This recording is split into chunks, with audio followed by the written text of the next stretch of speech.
La Corée du Nord a lancé un nouveau missile balistique intercontinental jeudi, réalisant son premier test en près d'un an d'une arme conçue pour menacer les États-Unis.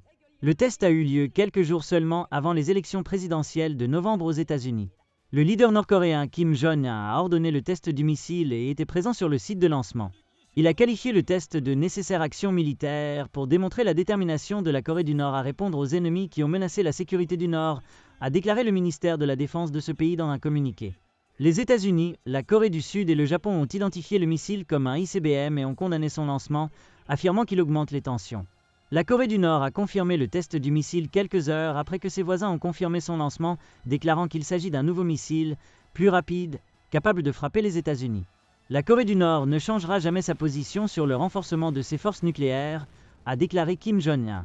Les chefs d'état-major communs de la Corée du Sud ont déclaré que la Corée du Nord pourrait avoir testé un nouveau missile balistique à longue portée avec un propulseur solide.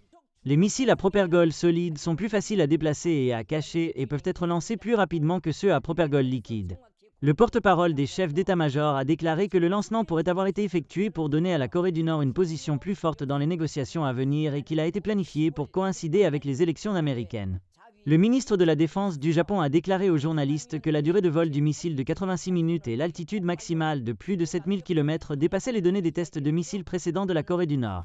Le porte-parole du Conseil de sécurité nationale des États-Unis, Sean Savett, a qualifié le lancement du missile de violation flagrante de plusieurs résolutions du Conseil de sécurité de l'ONU et a déclaré qu'il augmente inutilement les tensions et risque de déstabiliser la sécurité dans la région. Il a déclaré que les États-Unis prendraient toutes les mesures nécessaires pour garantir la sécurité du territoire américain et de ses alliés, la Corée du Sud et le Japon.